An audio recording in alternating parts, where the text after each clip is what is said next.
From LinkedIn News, I'm Leah Smart, host of Everyday Better, an award-winning podcast dedicated to personal development. Join me every week for captivating stories and research to find more fulfillment in your work and personal life. Listen to Everyday Better on the LinkedIn Podcast Network, Apple Podcasts, or wherever you get your podcasts. Did you know that small and medium businesses make up 98% of the global economy, but most B2B marketers still treat them as a one-size-fits-all? LinkedIn's Meet the SMB report reveals why that's a missed opportunity and how you can reach these fast-moving decision makers effectively. Learn more at linkedin.com/meet-the-SMB.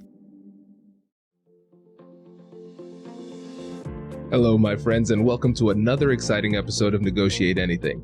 This show is produced by the American Negotiation Institute, and with over 5 million downloads and listeners in over 180 countries, listeners just like you have made this the #1 negotiation podcast in the world.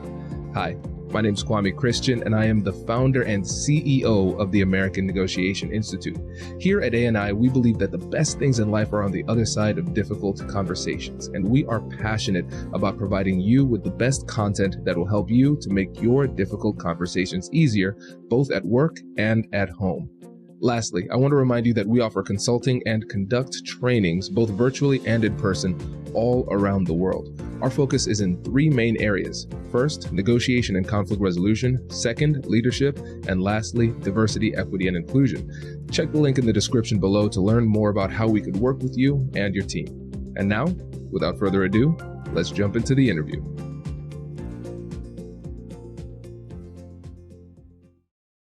Adrian, thanks for joining us today. My pleasure, Kwame. How are you doing?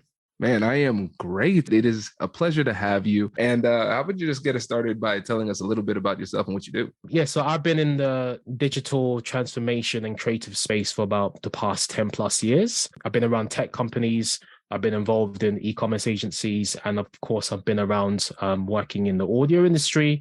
Primarily over the past few years, I've been involved recently in a podcast space. I actually launched my first podcast by accident when I used to run not only a radio station, but I also had my own radio show back in 2011.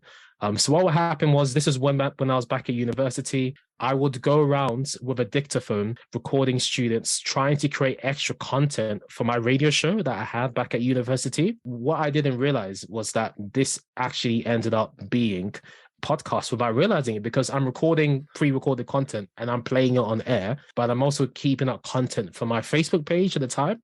So yeah, that was a great experience. But yeah, I've been around the creative and digital transformation space for the past 10 plus years, working around business strategy, marketing, e-commerce, and audio production. But right now, I'm primarily focused on consulting, small to medium businesses, helping tech companies and startups in the African space, and also helping people in the world of podcasting to launch, grow, and publish their own podcasts as well. This is great. And everybody, you need to check out Adrian's work. We're going to put links in the description. The reason why I want to have Adrian on the podcast today is because he is an exceptional interviewer. I've been on his show twice. I think there's a lot that we can learn from an expert interviewer like Adrian when it comes to just connecting with people, creating a strong, respectful connection with person on the other side. One thing that I didn't hear you say, I want to make sure you say it very clearly though. Tell us about the podcasting school and the Sound of Accra. Yes, Kwame. So back in 2021, even 2020, podcasting started to rise in demands unprecedentedly because of the COVID pandemic. We were all locked down. People were looking for a hobby, or they wanted something else to consume their time. A year after 2020, which is when I launched my first podcast, the Sound of Accra podcast, I basically decided that I was going to launch a course, because I had people, reach me through the social media, or speak to me in person, asking for coaching tips and advice and help in regards to launching, growing, and publishing their own podcasts. And then also, I had actually tested the marketing with a very short 15 minutes course on one of these course marketplaces.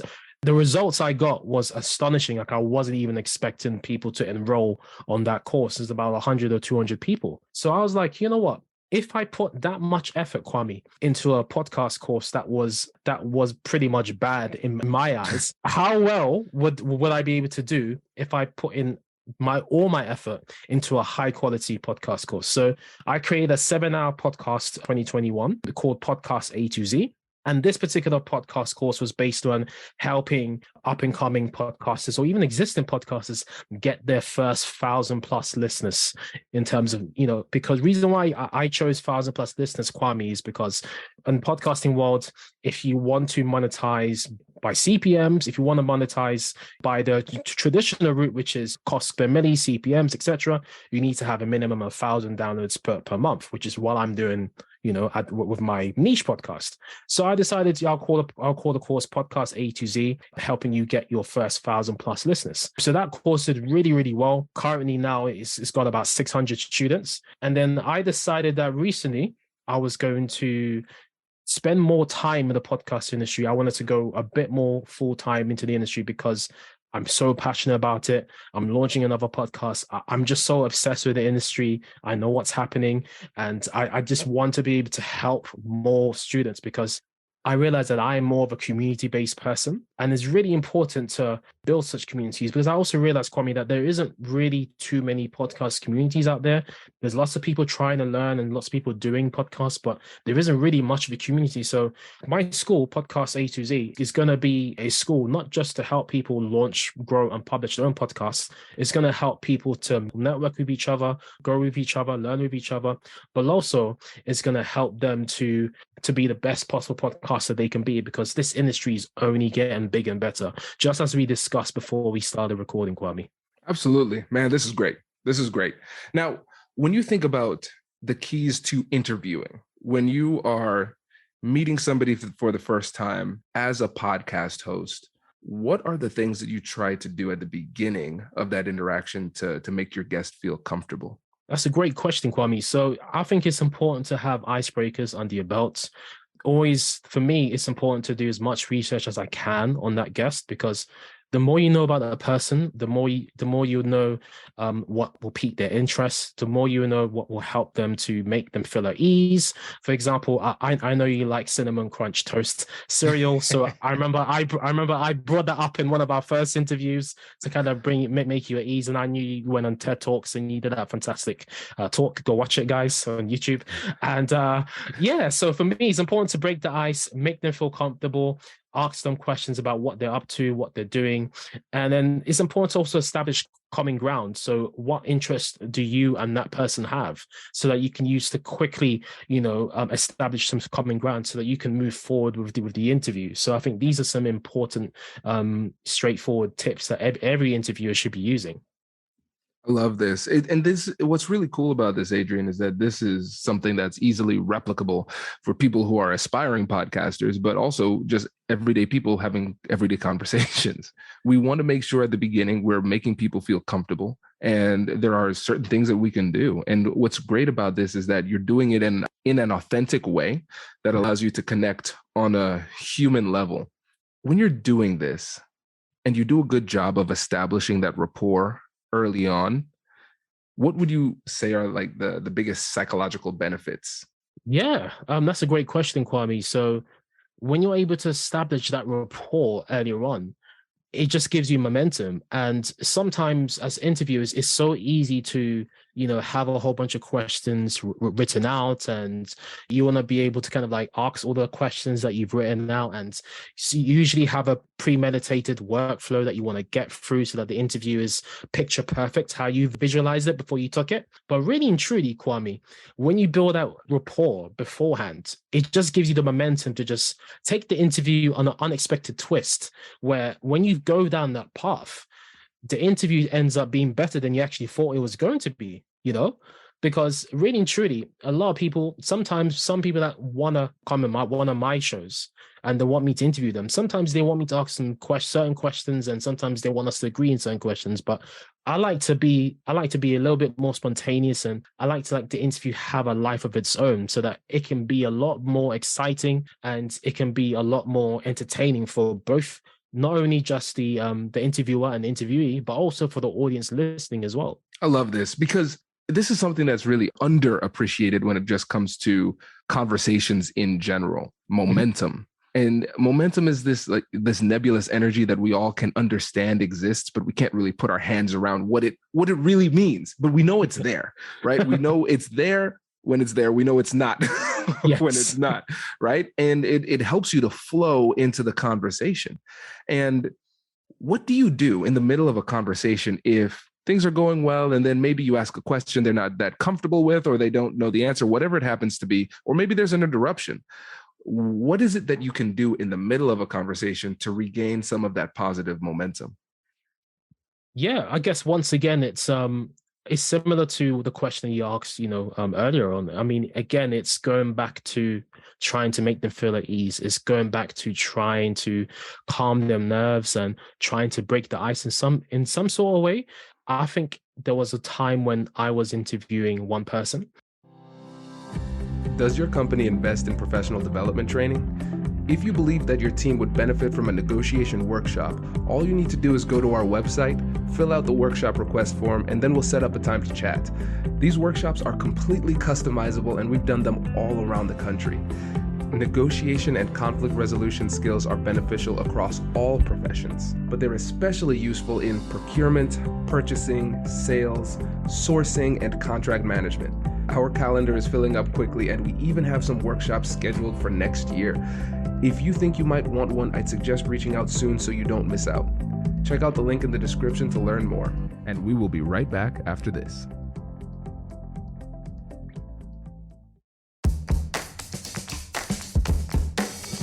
Hey you, I'm Andrew Seaman. Do you want a new job? Or do you want to move forward in your career? Well, you should listen to my weekly show called Get Hired with Andrew Seaman. We talk about it all, and it's waiting for you, yes you, wherever you get your podcasts. Small and medium businesses don't have time to waste, and neither do marketers trying to reach them. On LinkedIn, more SMB decision makers are actively looking for new solutions to help them grow, whether it's software or financial services. Our Meet the SMB report breaks down how these businesses buy and what really influences their choices. Learn more at linkedin.com/meet-the-SMB. That's linkedin.com/meet-the-SMB. And this was actually in Africa. This is when I was shooting a brand new season for the Sound of Accra podcast, which is a podcast where we interview Ghanaian entrepreneurs and creatives around the world. And I had a high-profile guest. She's well known in the continent and in the country. And it got to a point where I asked her a question, and then she kind of reacted in a certain way.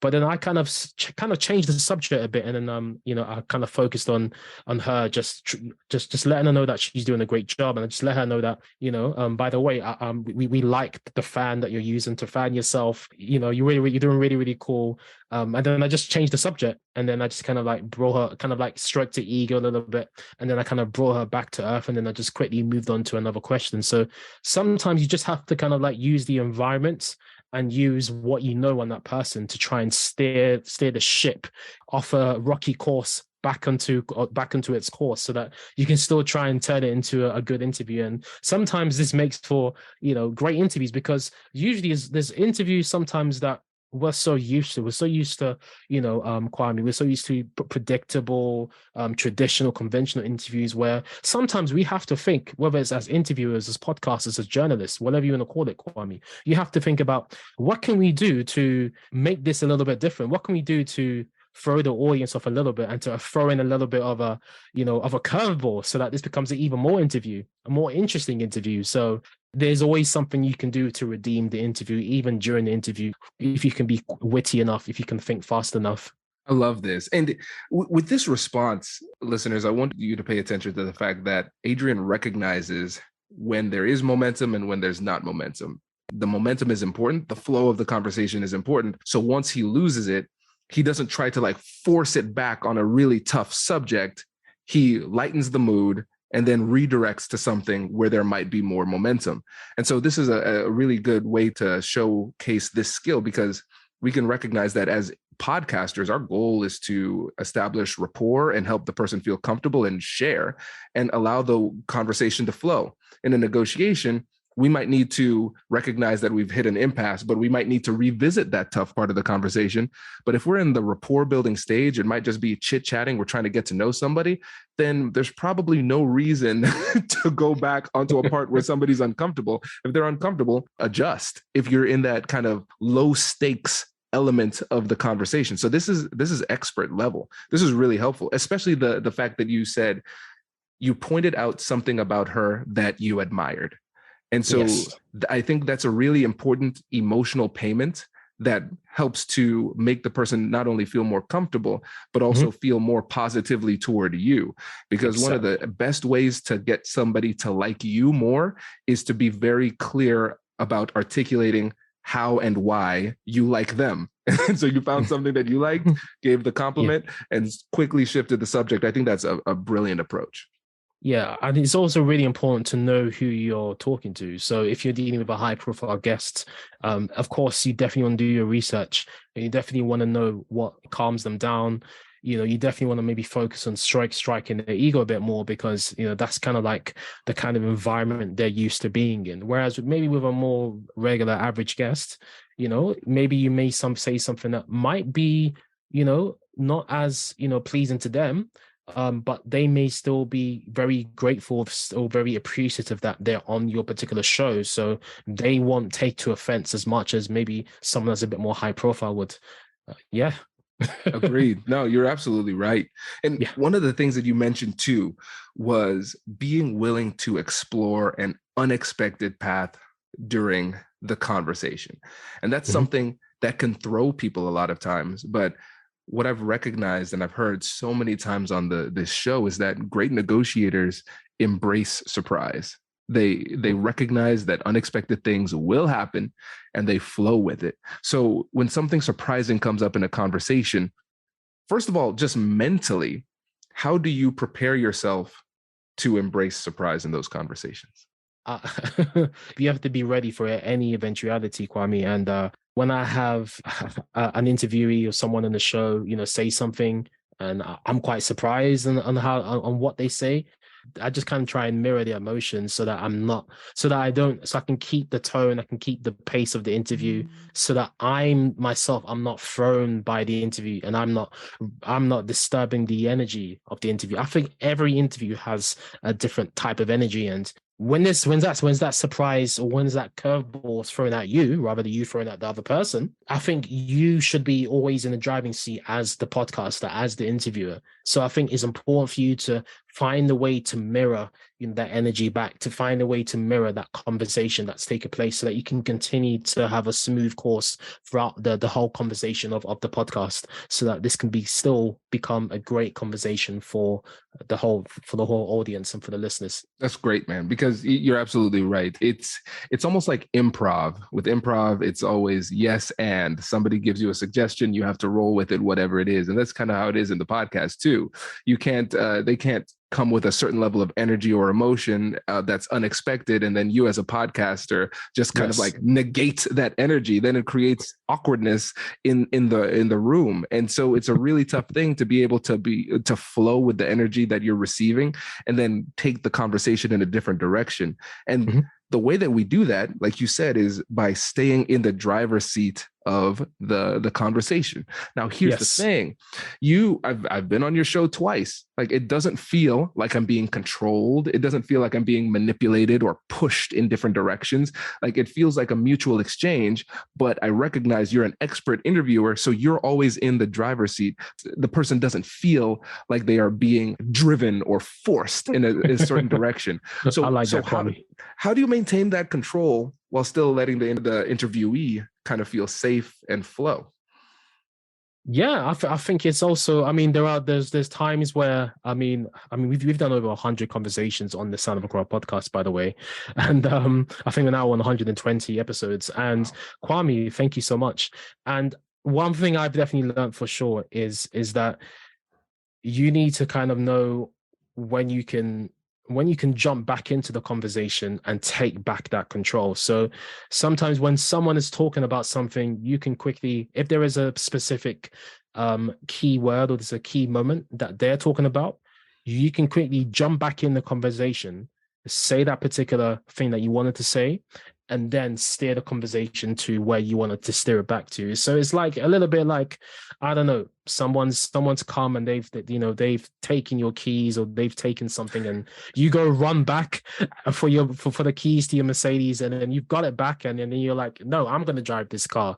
You're not going to drive this car anymore. So a little bit like hide and seek.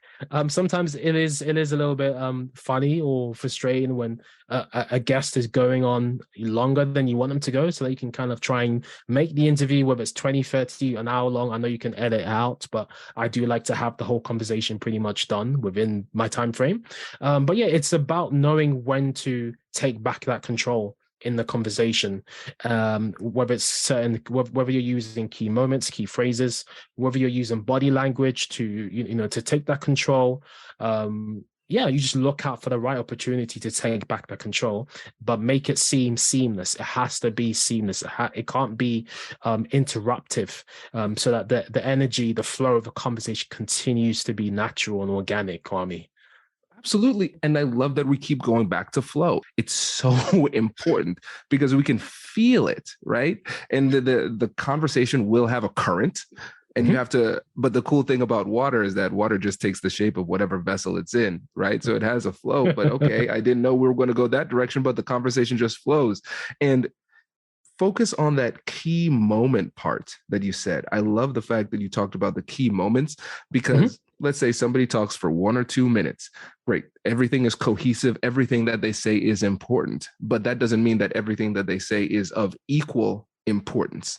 And so what you're doing is, when you hear it, you're listening, you demonstrate that you're listening by summarizing, and then you focus in on one or two key points, and then you expand on those key points. So the person feels like you're listening, so they feel validated in that way. So they feel a little bit more comfortable relinquishing control, because they're like, Adrian's been listening to me. You see, he identified some of those key points, and he cares about me and is interested in me enough to ask me a question on that key point. And so I'm much obliged to respond. So it's a great way to like be in control of a conversation without being controlling during the conversation. I love it. That's the difference. Be in control of the conversation and don't be controlling of the conversation. I think that's definitely the differentiator right there. Okay. So when I started the podcast, nowadays when people say, oh yeah, when I listen to your podcast, I always go back to the beginning, and I like to start from the early episodes. When people say that to you, how does that make you feel? You know what? I've only had 1 or 2 people come up to me and say, hey, look, I'm going to listen to your whole show, and I'm going to listen right from the very beginning. So I actually don't get a lot of that. But what I do tell, not just like students or people that want to start podcasts, or even YouTubers, even other content creators, is the importance of creating evergreen content that's always going to be relevant, whether it's 10 years from now, 5 years from now, 1 year from now, a few months from now, a few weeks from now, because that content is going to keep people coming back. That content is going to keep people coming back, or even discovering and finding new content. You understand? And this is the importance of building momentum. We're going back to momentum, Kwame. Build a momentum, build a momentum, and this will also add to your flywheel. So, when you have content that's evergreen, and you have content that can be discoverable or searchable, it might not be as popular right now, but maybe in 10 weeks time, Google Trends is going to say this particular piece, this phrase, or this particular piece of content is going to be very in high demand. And before you know it, you've got lots of searches, and the flywheel is going to kick in. That piece of work that you put in 10 weeks ago is going to grow a lot more 10 weeks later. Yep. I love it. And you're absolutely right. And I think all of us should start thinking of ourselves as micro brands, not even just people who are entrepreneurs, but just people in general, because that positions you well. So think about how you said, hey, all right, before I meet with my guest, I'm going to do a little bit of research. That happens in negotiations and business meetings, all those things. People are going to look you up to figure out who you are. And so you need to be in control of that narrative. So somebody who might not self-identify as a content creator, you are creating content if you post things. And if you're not creating content, you're missing out on a massive opportunity to control the narrative. Because we might say, oh, it's nice to be mysterious, go in as like an unknown quantity. Well, we know that especially in tense situations, if somebody doesn't know about you, that ambiguity is going to be scary. They're going to assume the worst. But if you can start to control that narrative and start to reaffirm the fact just in the marketplace by what you're posting on LinkedIn, on Instagram, on whatever it happens to be, that, hey, I'm a solid person. I care about my family. I care about my job. I'm thinking a lot because I'm sharing articles. These are my thoughts on the articles. And you're just constantly reaffirming to the marketplace that you have value. That alone makes you more persuasive and makes your conversation easier, even though it's not officially part of the conversation. Absolutely. It all connects the dots. It's bringing everything together. Exactly. Man, this is good. This is good, man. Well, we're coming up on time. I appreciate this. And I think listeners, you can see why this man is starting a podcasting school. So before you go, Adrian, can you remind the listeners about your company, about the podcast and the upcoming podcasting school too? Yeah, absolutely. So Kwame, so it's called A2Z Podcasting. We should have a website up soon, a2zpodcasting.com. And essentially it's just me and my team. We're going to be having a community of podcasters who want to learn, grow, and publish their own podcasts. So there will be cohorts learning taking place. Hopefully they'll be starting from spring. There'll be self-paced courses. They'll be embedded within a community, and people can also purchase standalone. And then there will also be community-based learning and sharing taking place as well. So a whole community of podcasters just learning, growing, and sharing together. And we just want to, create, more value in the podcasting world and help more people that are podcasters or existing podcasters just to continue to learn, share, and grow. This is great, man. I'm happy for you. This is really exciting, and I really appreciate you coming on the show. Appreciate it, Kwame. Thank you for your time. Congratulations! You've just joined an elite club. By listening to a full episode, you're now officially on the Negotiate Anything team. So welcome aboard. What most team members do is they subscribe to the podcast because that allows them to automatically get the latest episodes of the show. The best things in life lie on the other side of difficult conversations. Keep learning, keep practicing, and keep getting better. Your relationships will improve, your career will soar, and you'll have the confidence you need to get the most out of these crucial conversations. Again, thank you for joining the team. We're excited to have you, and I will see you in the next episode. I'll catch you later.